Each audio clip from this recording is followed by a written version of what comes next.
तलवार है, तलवार से सिरा पलट जाएगा, नहीं। पर त्रिशूल एक ऐसा है जो पलटने का भी काम कर देता है। वो मेरे देव अधिदेव महादेव के पास में है, उसने अपने पास संजो कर रखा है, वो पलट देता है।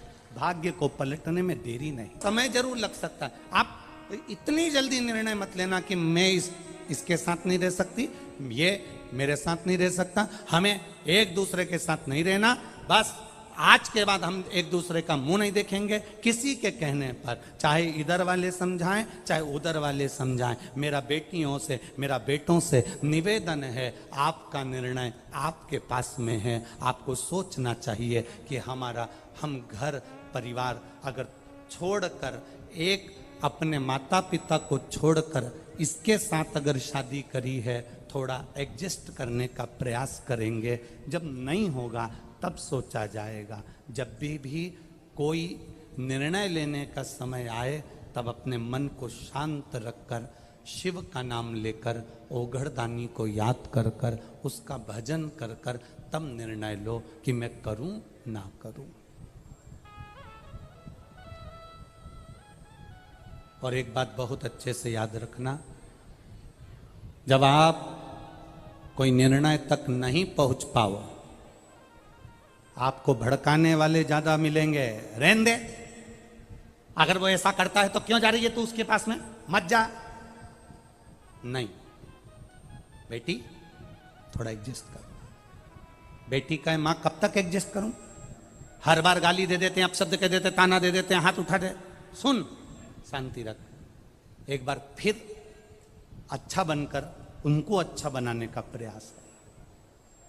बेटा कह दे पत्नी ऐसी है, ऐसा बोल दिया, कोई बात नहीं, थोड़ा शांति रख।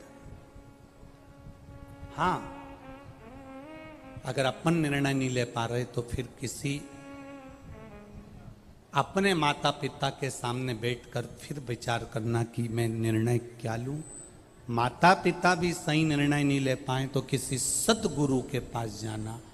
साधारण गुरु के पास मत जाना, नहीं तो वो कह देंगे कि तुम्हारी किस्मत में तो ये पति लिखा ही नहीं था, ये शादी जबरदस्ती हो गई, पत्रिका तो मिली ही नहीं थी, रिश्ता तो होना ही नहीं था। अब हो गया, उसको क्या करें? ये तो मालूम है कि ये रिश्ता नहीं होना था, गुण नहीं मिला, ये नहीं मिला, वो नहीं मिला, अब हो गया, उसका करे तो करे क्या?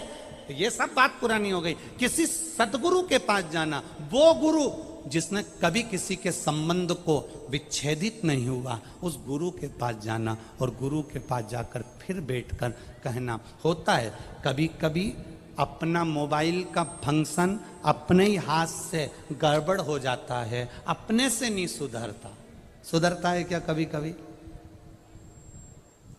तुम्हारी उम्र 75 वर्ष की हो गई, तुमने भले कितना भी कमाया हो, कितने भी लोग तुम्हारा कहना मानते हो, पर कभी कभी तुम्हारा मोबाइल 75 साल के तुम हो गए, फिर भी तुम्हारा मोबाइल तुम सुधार नहीं पाते। तो क्या कहते हो? 15 साल का पोता, उसको आवाज लगाओगे, ए भानु इधर आ। हाँ दादाजी, अरे हमारा मोबाइल में ना जाने क्या हो गया, देख तो जरा। और भानु ने 15 साल का छोरा ने हाथ में मोबाइल लिया, कर पुरा के दादाजी के दिया, दादाजी चालू हो गया। दादाजी ने कहा मैं 75 साल का, मुझे मोबाइल सही करना नहीं आए और ये 15 साल का सही कर जाए। कभी कभी अपना मोबाइल अपने से ठीक नहीं होता। तुम ये मत सोचना कि तुम बहुत उम्र वाले हो गए, हमने कोई धूप में बाल सफेद नहीं करे, हमने कोई ऐसा नहीं करा। इतनी अकड़ में मत रहना कि कभी कभी 75 साल वाले का भी मोबाइल 15 साल का छोरा सही कर जाता है। वो स्मरण रखना अपने पास। कभी कभी घर के छोटे भी अच्छा निर्णय दे जाते हैं, कभी कभी घर के बच्चे भी अच्छा निर्णय दे जाते हैं।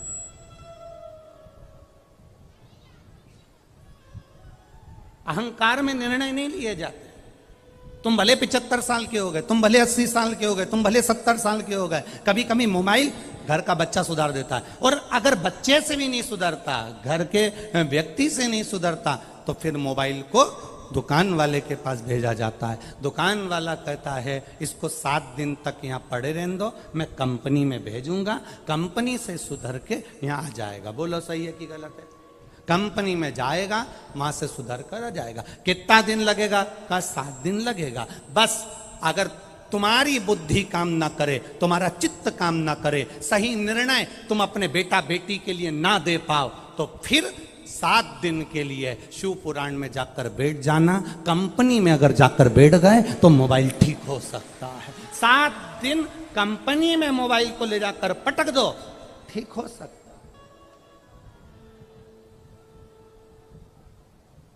शिव पुराण, मोबाइल सही करने की दुकान, और पुष्कर राज कंपनी।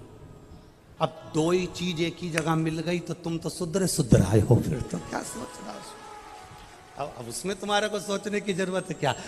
यहाँ देखो बहुत अच्छा एक हम कहना चाहेंगे, जिन 1999 में हमने जब पहली कथा गीताबाई पारासर ने जब करवाई थी, तो वो गीताबाई पारासर इसी पुष्कर की रहने वाली और इन्हीं ब्राह्मण परिवारों में से थी जो हमारे सीहोर रह रही। और यहाँ कई ब्राह्मण पुरोहित परिवार ऐसे होंगे जिनकी वो रिश्तेदार भी लगती होगी। किनकी रिश्तेदार? खड़े होना जरा आप लोगों के, ये इन लोगों के रिश्ते में भी है। और कल हमारे वो पुरोहित जी हमको जो दर्शन कराने गए उनके भी रिश्ते में है। ये एक सहज वाली बात है। तो हमारे को तो हम ये कहेंगे कि हम यहाँ कथा करने के लिए अगर आए हैं तो हमको तो ऐसा लगता है कि हमारे परिवार में ब्रह्मा जी ने नहीं, यहाँ ब्राह्मणों ने कहीं ब्रह्मा जी से कहा होगा, तो यहाँ शंकर जी की कथा यहाँ हो रही। ये शिव तत्व है, ये शंकर की उदाहरण। पुष्करणी ब्राह्मण गीताबाई पारासर पुष्कर की रहने वाली थी, जिन्होंने पहली कथा का स्मरण करा।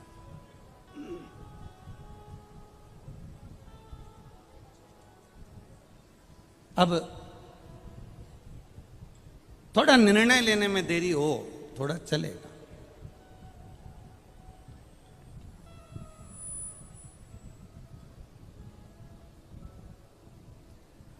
कल एक पत्र आया था, उस पत्र में किसी बहन ने लिखा था कि ब्राह्मण, संत, गुरु, साधु, सन्यासी, इनको तो माया से मतलब नहीं होना चाहिए, पैसे से मतलब नहीं होना चाहिए, फिर ये धन क्यों लेते हैं, पैसा क्यों लेते हैं? अब राजस्थान वाले हैं, जरा प्रश्न थोड़ा भारी करते हैं।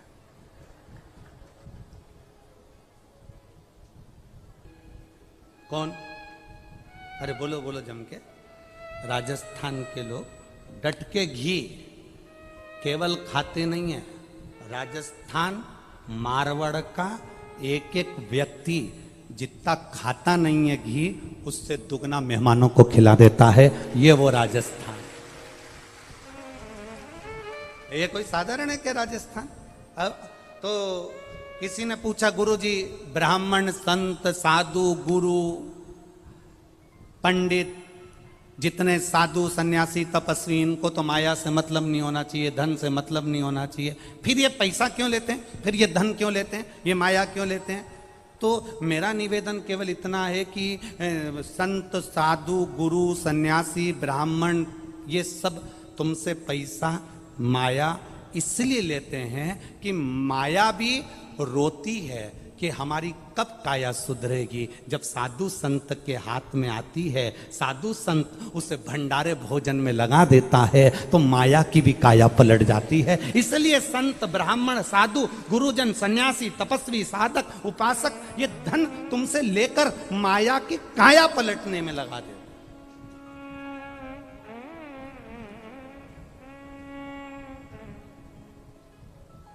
आप करो भगवान का भजन, मना नहीं। आप करो शिव का स्मरण, मना नहीं। आप करो शंकर की भक्ति, मना नहीं। पर उसमें कभी कभी ऐसा होता है कि काया पलटने के लिए एक बार जलंधर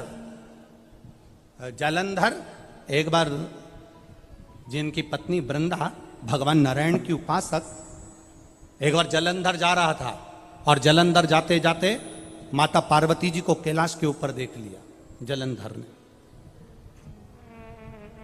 अब माँ तो माँ बड़ी सुंदर, हमने पहले भी कथा में कहा जितनी सुंदर बहू नहीं होती उससे दुगनी सुंदर सास होती है।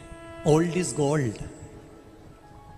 हम पहले भी कथा में कहे हैं बहू को तैयार होने में 2 घंटे लग जाते हैं, सास को बस तीज का व्रत, सास का भी बहू का भी, बहू का तीज का व्रत, बहू 2 घंटे में तैयार हो रही, बाल धोएगी, झड़ाएगी, तैयार होगी, चोटी करेगी, खजूर वाली चोटी बांधेगी, चूड़ला, फिर पायल, फिर लहंगा, फिर चोली, फिर चूनर, फिर गजरा गजरा ना जाने ये सब लगाएगी। और सास बहू कह रही मम्मी तुम कब तैयार होगी? इतने में मम्मी बोल रही बहू तू तैयार हो जा, मैं तो तुरंत हो जा, पूजन का समय मम्मी तुम भी तैयार हो जा। बहू 4 बजे से तैयार होने में पिली, तब जाके 7 बजे भी पूरी तैयार नहीं हो पाई। अब भी तुरंत कमरे में गई, आधा घंटा फिर निकल गया, 7:30 बज गई। और सास स्नान करी, अंदर गई, 2 मिनट में चोटी करी, एक साड़ी उसने अपनी पुरानी निकाली और पटला पटली लगा के जो सास पहन के बाहर आई, इतने में तो बहू की जान जल गई। डोकरी के देखे तो सरी कई सुंदर लग रही है, ऐसे सुंदर, गजब। कारण क्या है? क्रीम की चमक 6 महीने रहती है, 4 दिन रहती है, 8 दिन रहती है, 4 साल 5 साल रहती है। पर सास जो भगवान की भक्ति में डूबी रहती है, अच्छे कर्म की चमक जिंदगी भर रहती है। उसको जरूरत नहीं है बहुत साज और श्रृंगार करने की, उसको बिल्कुल जरूरत नहीं है। वो बस अपनी मस्ती में रहती है। गई अंदर, और कभी कभी तो उसको अगर लाली लगाना भी नहीं आती ना, तो उसमें से ऐसे लेके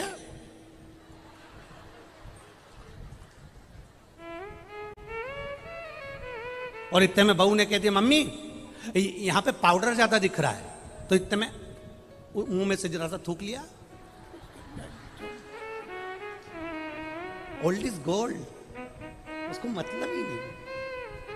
उसकी भक्ति, उसका भजन, उसका कीर्तन, उसका मंत्र जाप, उसका स्मरण और उसका परिवार के प्रति समर्पण केवल सास का ही नहीं, बहू जो अपने परिवार के प्रति समर्पित रहती है उसको ब्यूटी पार्लर जाने की जरूरत नहीं पड़ती। वो खुद ब्यूटी क्वीन बन जाती है, अपने आप सुंदर हो जाती है,